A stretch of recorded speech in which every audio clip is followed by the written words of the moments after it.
The League of Ireland pod, in partnership with Rockshore. On Off the Ball. A league of our own. Get the facts. Be drink aware. Visit drinkaware.ie. You're welcome along to the League of Ireland podcast. Nathan with you this week. Vinnie Perth is with us. How are you, Vinnie? I'm very good, Nathan. Nice haircut. Congratulations. Thanks very much. Nice haircut yourself, Vinnie. Yeah. We should have got a package deal for the League of Ireland pod. Yeah, I said, can I have 6 weeks? And your man gave me 10 weeks. I'm not sure you got like, can I pretend I'm 16 again? Well, at least I have the confidence that mine is going to regrow over the coming weeks, Vinnie. I'm not sure you can have the same level of confidence there. How many haircuts have you got left, Nathan? Gareth McGlynn, how are you? All good. How are we? Very well. The League of Ireland podcast and Off the Ball is brought to you by Rockshore, a league of our own. Drink responsibly. See drinkaware.ie.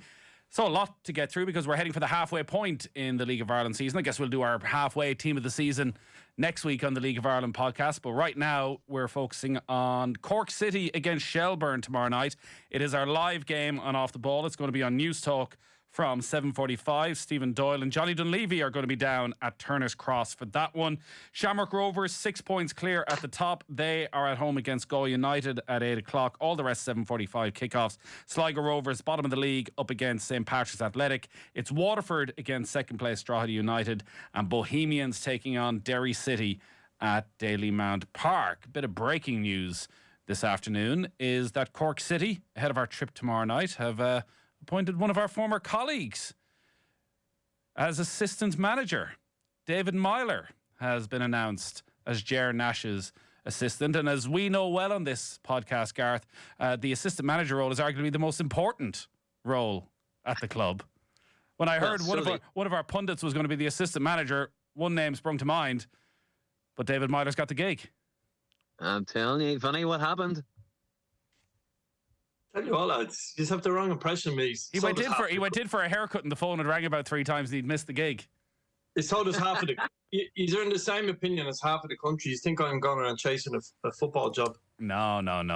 It's an interesting appointment because David had been in the mix for the main job and his name had been thrown around, and he'd been involved with the Irish underage setup. And I know from working with him over the last few years, he hadn't been available quite as much because he's been coaching at underage with Hull City and had sort of decided, having retired very, very early, retired at the age of 30, that coaching was the route he wanted to go down to and was very committed to that. And I know had the intention at some stage of maybe potentially coming home, but obviously not that many jobs over here. So for him to come back and take this as assistant manager at Cork City is a bit of a statement of intent, Gareth, from Cork.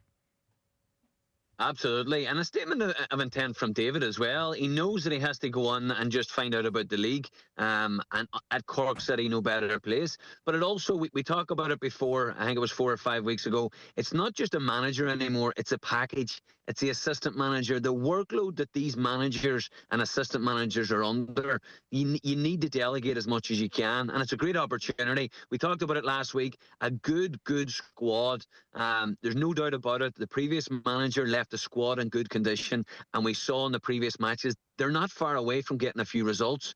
So great opportunity not only for the manager Nash, but also for David Meyler. What are your thoughts on it? Obviously it was an issue for Tim Clancy, Vinny, and I think you spoke brilliantly on it a couple of weeks ago, the stress that's on the manager. So it's a huge boost for Ger Nash to have somebody that he can lean on. Yeah, I think it's a really good appointment. We live in 2 different worlds now. One is full of cynics, so the other one is people who are brave. And appointing David, in one sense, some will question, and others will say it's a very brave appointment. I think it's a really good appointment for the simple fact is, I know David's been away for a few years. I presume this means he's moving back, obviously. And I think he'll have a certain amount of local knowledge. Jared won't have that to the same level, obviously. So it's just a sharing of workload. Obviously, I've listened to David quite a lot, particularly with yourselves, Nathan. Comes across as a really knowledgeable fella. I haven't seen him, nor has anybody seen him really coaching. So that'll be the interesting part. where he at, what level he's at. It'll take the two of them a bit of time to get up to speed, but there's a lot of good people around the Cork setup. The likes of Liam Carney that was there, I'm sure, would share information. So, for example, there's just people like that. I think that's a really good appointment. That's actually breaking news up to me as well. I hadn't seen that before. I like the dynamics of it. I think you've got to be brave when you're appointing system managers. There is this fear from some lads that get somebody with a lesser name and all this rubbish. Get who you think is best in. And Cork need to do something a little bit different. And hopefully something like David's appointment can bring a few more people back in the journey, because they need Turner's Cross rocking if they're to stay up this year. It hasn't been for different reasons, to be fair to the fans, for different reasons this season. So maybe that is just the catalyst to get them going again. It's not the easiest time to go in, though, because they are level on points with Sligo Rovers, both of them on 12 points after 17 games, a full 10 points behind Waterford in 8th. So barring either of these teams going on the sort of run that they haven't really shown the signs of doing this season, one of these teams is going to be going down and one of them is going to be in the relegation playoff. And it's been great to have Cork back, and I think nobody wants to lose Sligo from the Premier Division, and we don't want to lose these clubs from outside of Dublin, but the intensity is going to be on at Turner's Cross right from the start, so they're going to have to click straight away. Yeah, I think that's the important part for them is they've got to rely on the knowledge that's there, and get a hold of people. Like, think about the job Liam Carney has done at underage level there, so he'll have a certain amount of understanding of the club and the players that are coming through. But ultimately, the manager and David himself, the two of them, Jared Nash and David, are going to have to find what they think is best. Sometimes you go into clubs, or sometimes you chat to people, and they all have this opinion already formed. And but managers have to go in. There's always a springer when a new manager comes in. There's always a springer when a new coach arrives, that you just go from being that sort of 16, 17 man straight into the team for no reason. Your form hits a different level. So, look, Jared Nash has a very, very good CV on paper. David Meyler has a great potential on paper. They've got to bring that out into the pitch. I hope they do, for the sake of Cork. God knows what that means for the likes of Sligo. But also wouldn't write both of them off necessarily of being guaranteed the playoff position. Now it's a long way back, Nathan. Wouldn't shock me if one of them went on a run of 3 or 4 wins, because we've seen of so many teams in our league. So there's a bit to hope to cling on for both of them teams. So tomorrow night, live on Off the Ball and News Talk, we're going to have Cork against Shelbourne, and Shelbourne finally got themselves a win. And John Martin, who's sort of been the third wheel in the attack for Shells when we've spoken so much about Sean Boyd and Mipo Adebeko, John Martin's generally had to make do with appearances off the bench, a few minutes here and there, and up he pops when Damien Duff most needed him, Gareth, with a hat-trick last Friday night, which could be a big moment in Shell's season. Unbelievable, and what a hat-trick as well. But I have to say, a special mention for Evan Caffrey. The 2 deliveries from the left-hand side were unbelievable. One was just in behind the back line, and John was there to tap it in. The second one was just the back stick, he heads it in, and of course the second one came from the left back. But that's exactly what you need. People talk about all these strikers that are really good linking it up, look really good on the pitch. Putting the ball into the net and having that discipline to stay between the 2 centre halves and let the so-called creative players do their work, that when the ball goes into the box in that area, which is their job, your job is to be there. And he did it really well. But I think it was overall a good performance, especially going behind very early. McElroy gets a great header. So it would have been testing. The crowd would have been down. I don't think there was too many negative kind of sounds from the crowd, but they did have to get themselves back into the game. And of course they went 3-1 up, and then Elding comes up with a thunderbolt. So there's nothing they could do about that sort of goal. But a good victory, especially now going into this game away to Cork, because as Vinnie said, Cork are going to get a bounce from this, and that will not be easy going down to Turner's Cross with a new management team in place. And Vinny, we're always trying to big up Gareth, aren't we, and his knowledge of the game and his knowledge of the league. But it's only a few weeks ago we were naming our top 3 players, and somehow I managed to squeeze Evan Caffrey's name in, Whereas Gareth named about 20, and geez, Evan Caffrey didn't come up once. Yeah, and to be fair, when we do the team at halfway next week, Evan Caffrey has to be shooting for it, to be fair. He's that player that I spoke about Shelbourne, and unfortunately you haven't had enough of them. And not everyone in Shelbourne likes me comments around them at the moment, but you haven't had enough of them who've won a league title and kicked on to the next level.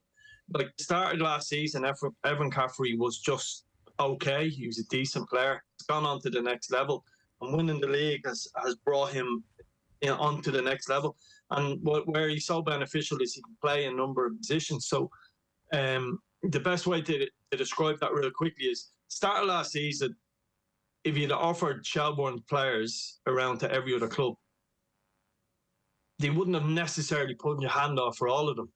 At the end of the season, they all became league winners, and a lot of people would have been really interested in the players and had to fight to keep them. So they've got to get more of that team from last year going to the next level. And Evan Caffrey has definitely done that. He's been exceptional. And well, do you know what he is as well, Vinny? Because, and I go back to the first night of the season, I think we were doing commentary, and Damien Duff said he wasn't in the team on the Thursday, and Ali Coote got injured, and he got in, and he hasn't really come out. Like, they've been so inconsistent, a lot of the players, that he's kind of just been that 8 out of 10, and you look at him, like, physically he is in serious shape. Like, he has the look of he's only a young guy still who can get up and down the pitch 90 minutes Friday, Monday if needed. Like, I was interviewing Josh Honohan last week, and geez, this guy looks like you could be interviewing him in a mix zone of an international match, because he has the physique now and the leanness of a real top class player, and Caffrey looks like somebody who has that as well. Yeah, but just real quickly, you think about Project Duff and what it's been over the last couple of years. I think Caffrey typifies that. He's gone from, as I said, a level from here, and he's gone up levels. And a lot of that is down to, yes, you have to have the natural footballing ability, but it's physical conditioning and it's understanding of the game. And those little tactical things that Duffer and Joey O'Brien asked him to do, he does it really well. So he's been really, really good for them. He's been the consistent one of the whole group.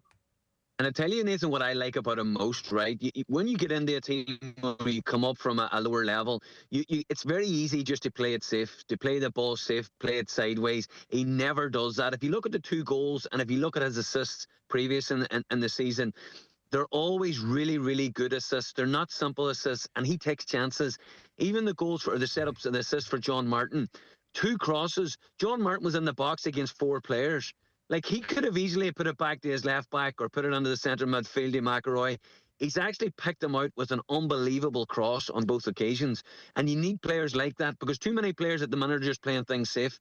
They're not backing themselves and putting them into exactly where they wanted to. And of course, you've got to have the technical ability to be able to do it then.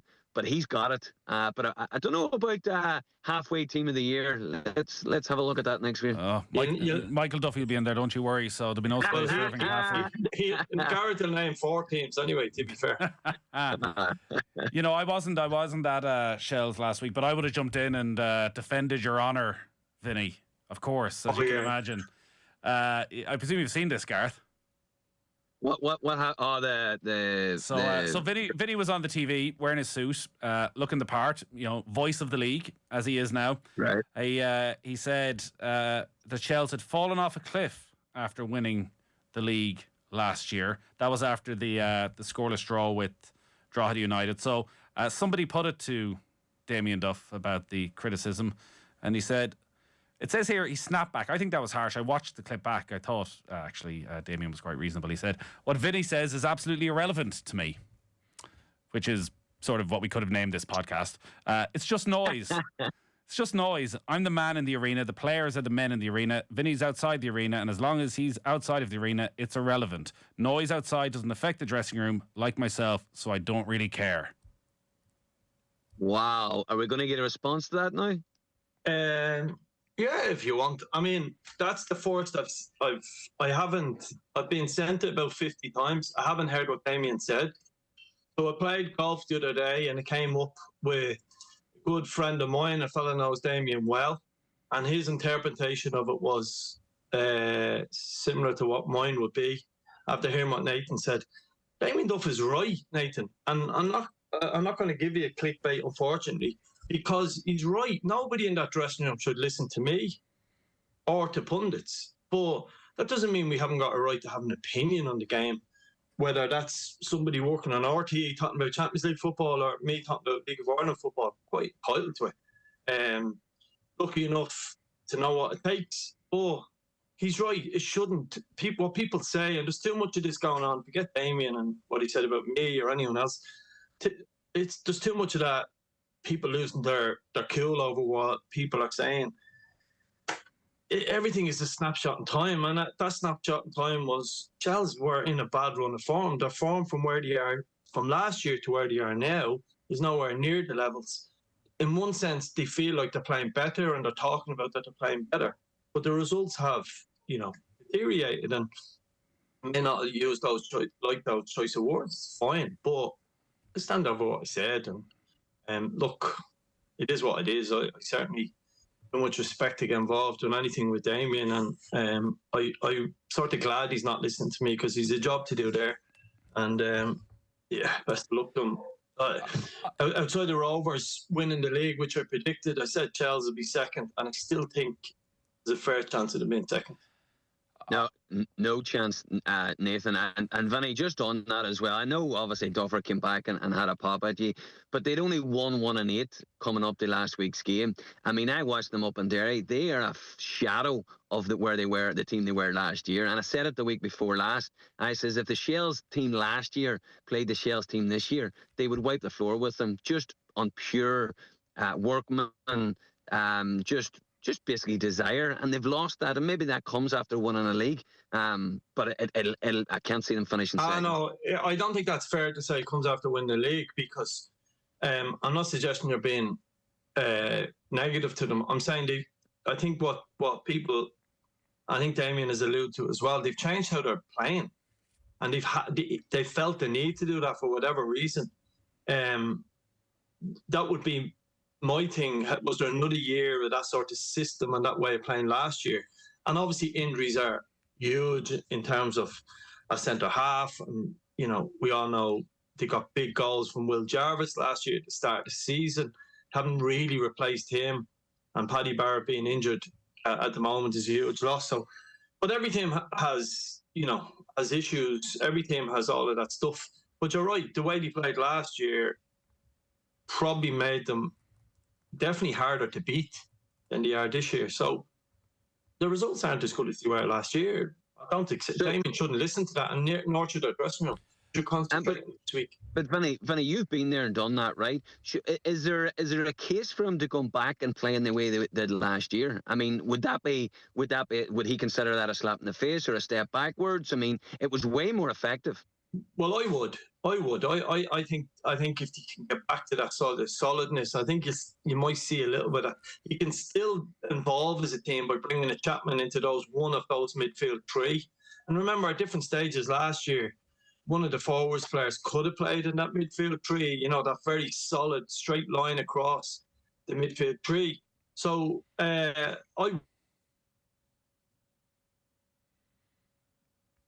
think we've just lost. Oh. Vinny, Damien Duff has intervened just pulled out his internet cable. Just pulled out his internet cable at the right time. On that, when you talk about going back to the way they're playing, do you mean tactically or the mentality around it? Because obviously with Barrett missing, it's hard for them to go back to what they did last season tactically. Are they too nice to play against now? Well, I think, and when I watch them, I just think that they're too passive, they're too easy, they're too nice. They're exactly the type of team that Shells put to the sword last year. I mean, I would have said that there were certain teams last year came up against Shells and just passed the ball in front of them. We're happy enough to do that. Shells sit in that formation, 4-3, and then they let the three in front of them just do some damage. And when that opportunity came last year, they had the players to go and hurt them. And it was never going to be 2-3 goals. It was always going to be a set piece, a mistake, or a touch of genius from Jarvis or Boyd or John Martin or whoever it was, or Burt, whoever was playing that at that time. but that's what they base their success on.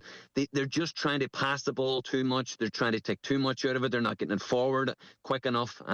So that's what I would say. I mean, God knows Damien's in there. He's doing it every day. I just thought last year they were way more effective. We'll see if we can get Vinny back on, hopefully over the next few minutes. I watched the clip with Damien Duff, and to be honest, I didn't get the sense he was having a go. I think he was actually saying what Vinny has just said, which is all of this outside noise. Like we can't get caught up in this because there's no way, as you say, with the run of results they've been on, that Duff hasn't been twice as critical as whatever anyone's saying on the outside to his players inside that dressing room. I do wonder if... can you hear me, Nathan? Oh, he's back. We can't see him, but his voice is there. Wow. Oh, sorry. Perfect. This is the combo we need. Yeah, well, look, true thoughts. But, like, it is fair for Damien to have a bit of a go, you know that way? It is fair for Damien not to listen to what people are saying. I wish more people would do that. But at the same time, that's what makes the league great. You're going to be obviously getting a lot of it, Vinny, now, and you're going to be getting a lot of this because, you know, no more than the other man here, you know, popping up everywhere with your opinions around this thing. But I remember talking to Padraig Harrington, who's an unbelievable analyst, and he used to go in every so often when he'd be finished his round on a Saturday or Sunday and do a couple of hours in the booth. And you go, God, this guy just needs to hang up his gloves and, you know, turn full-time commentator. He'd be the best in the business.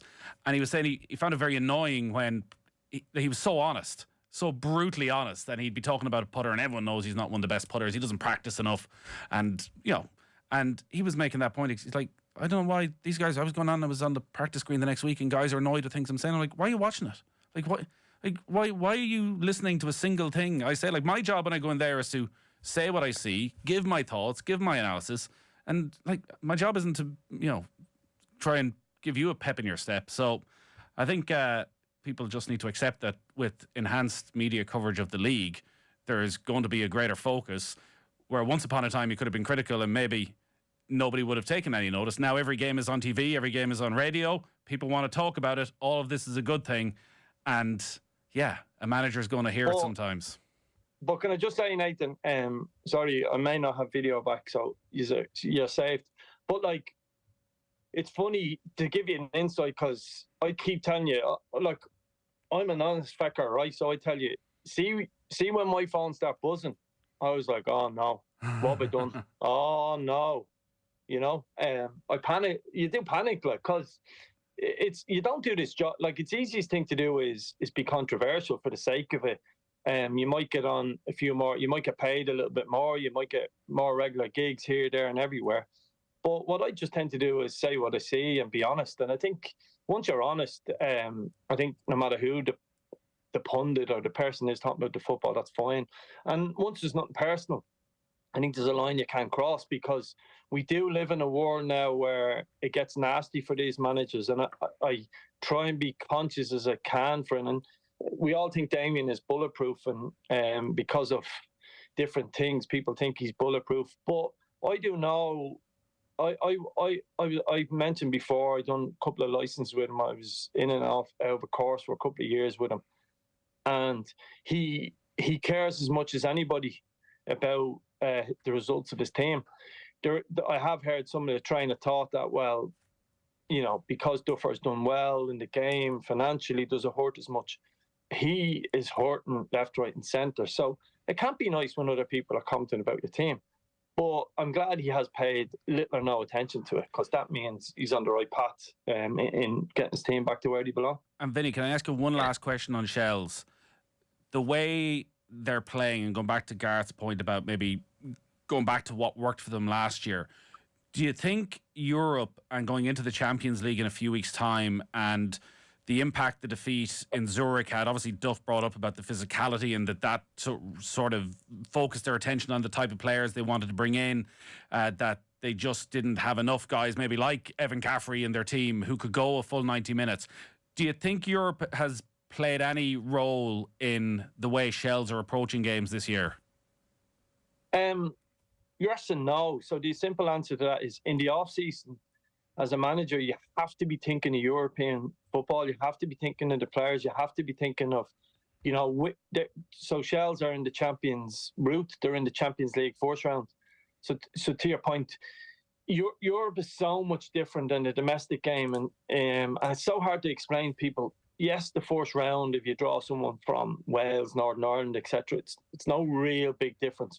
But even if you get a team from, say, Latvia or FC Riga, I'm thinking of, or Tallinn, these clubs that Dundalk have played or Rovers have played recently, it is like sometimes in Europe it's strange. You turn up and you play a team from, say, Tallinn, and they may have a Brazilian right winger that does nothing in the game, and then boom, comes alive, just hits a switch.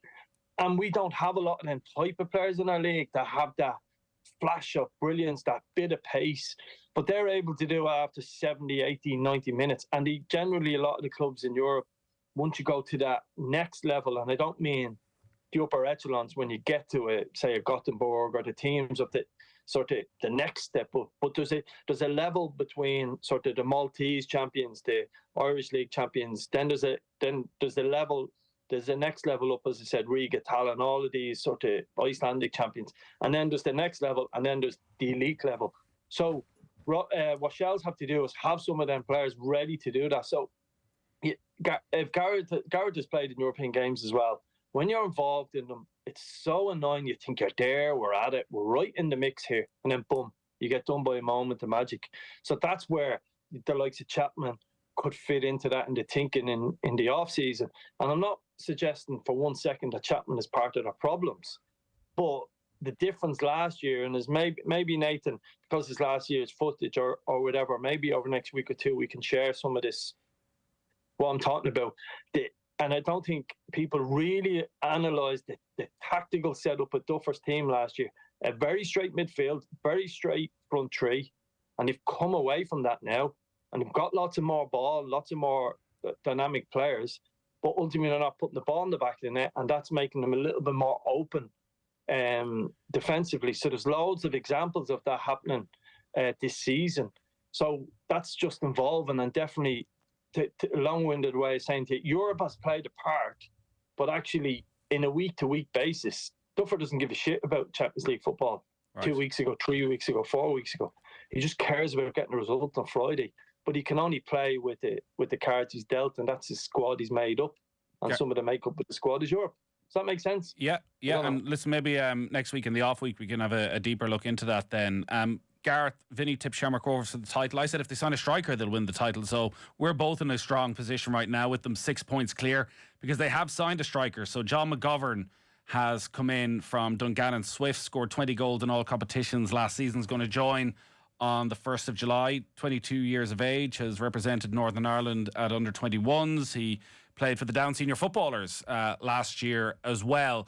You're probably seeing more of the Northern Ireland League than we are, and maybe we still think of the performance of Larne against Shamrock Rovers last year, and there was such a gulf in quality.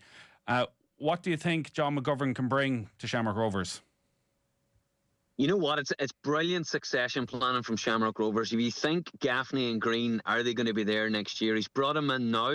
He's going to give him the half the season, get him up to speed, and he will be one for next season and the season after. I mean, he's a young man. He's only finished playing GAA. And if I think back to my time when I played hurley and Gaelic and football, whenever Derry City told me, you're going to have to knock that in the head, my fitness stagnated to a certain degree.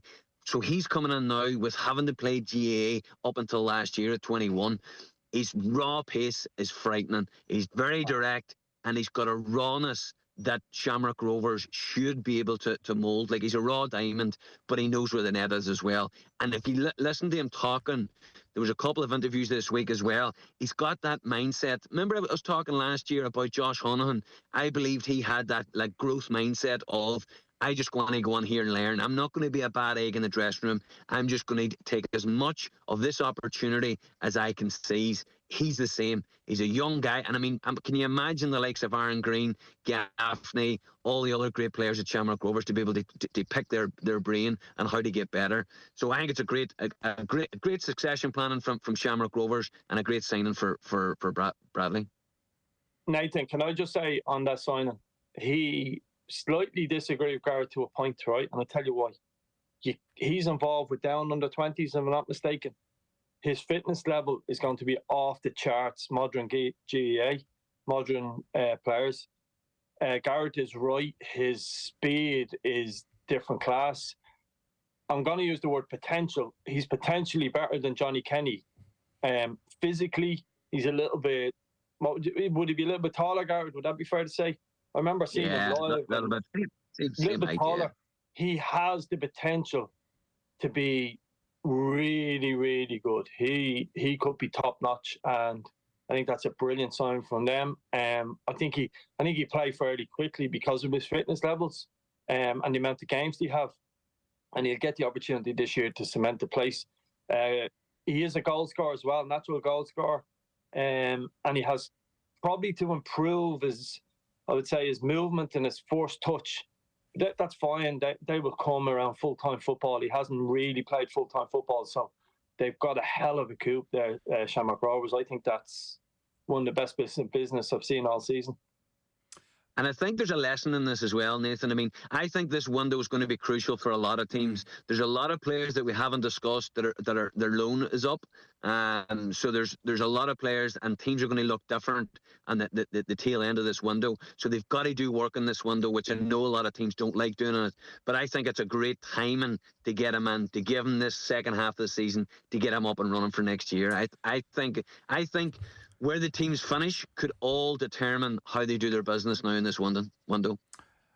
We're tight on time, so we might make space when there's no games next week then for Vinny's breakdown at Shells and for where you think, Gareth, each team might need to strengthen, because, again, Shamrock Rovers do seem to be ahead of the curve in getting their business done very early. One last thing before we go. Stephen Doyle got the interview of the season last Friday night with Conor Keeley. Nobody actually listened to anything that Conor Keeley said during the interview, unfortunately, because in the background he got the gold. I don't even think Steve-O realised it at the time, as Kev Doherty and Alan Reynolds had a right old ding-dong. This is the good stuff, isn't it, Vinny? Oh, deadly. And Keeley should have just walked off the camera. Like, come on, man, get out of the way. Get out of the way. Jesus. I bet you Rennie's just glad that Keeley didn't get involved. Imagine getting a thump off Keeley. I just left the ground, Nathan, so I knew that was brewing. Obviously, me and Steve had done the game up there, and Kev Doherty ran straight, like literally across the pitch and celebrated. So there was obviously a little bit of tension, whatever happened before the game. And look, it's grand, like. And by the way, this whole thing of you have to shake someone's hand is nonsense. If you want to celebrate, just celebrate the way you want to. I've no problem with what Kev done. That's fine. But obviously then, whatever went on after that is not great to see. The two of them are experienced enough to do that privately if they need to do. They know each other. Look, it's great for the league in one sense. In another sense, it's a little bit childish looking.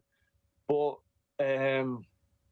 it's much to do about nothing, isn't it, really? I mean, there's a bit of nonsense there. But there's certain managers falling out with a lot of people constantly, isn't there? So there seems to be a common trend there. So you're referring more to Alan Reynolds there, obviously, than Kev Doherty. Well, he run out of people to shake hands with. He won't shake my hand there on Friday night. I'll be there on Friday, but maybe he will. We'll see. It's interesting. It's just like there's just no need for the amount of nonsense going on. I'm okay with kicking lumps out of each other on the sideline. I had to do a fair amount of that myself as an assistant manager. But once the final whistle goes, that's it. Over and done with.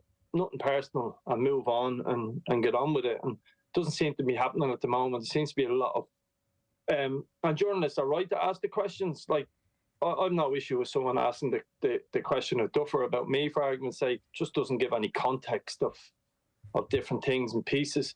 Journalists are right to ask the question, and if managers give them the story, well, so be it. But comes a point when the game's over, just get on with it, move on. If fellas don't shake your hand, so what? Move on, thanks, and you'll see him at the next game. Nothing personal. One word, Gareth, who you backing in a scrap? Rennie or Kev Doc? Whoever Conor Keeley's fighting for, yeah, that would be some scrap. But again, last year we kind of talked about it, that some of the managers after a defeat were trying to kind of paint over the cracks of their team's performance and it not being good, so they're picking a fight. So maybe there was a bit of that as well. But I tell you what, I would pay money to go and watch the fight, though. Nathan, let me have last word, if you don't mind, because I'm in Dalymount on Friday. By the way, balls were excellent last week. Excellent.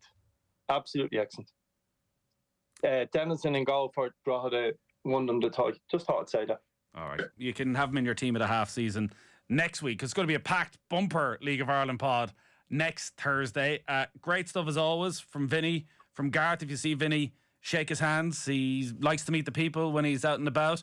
I was looking at the schedule. I think we might even get a trip up to Derry at some stage over the next month or so, but we'll see. We'll see about that. But we're going. Raging, I never got the invite to Cork down to the Sheds one last time. You're always on the TV these days. You gotta, you're a man in demand. You're too busy for us here and Off the Ball. But Johnny Dunleavy's going to be making his debut on co-commentary tomorrow night, which we're looking forward to. Back at Cork City against Shelbourne. Turner's Cross live on your radio as always every Friday night. Cork City against Shells. Steve-O and Johnny Dunleavy from 7:45. Gareth, Vinnie, thank you as ever. Thank you. Cheers, man. The League of Ireland pod in partnership with Rockshore. On Off the Ball. A league of our own. Get the facts. Be drink aware. Visit drinkaware.ie.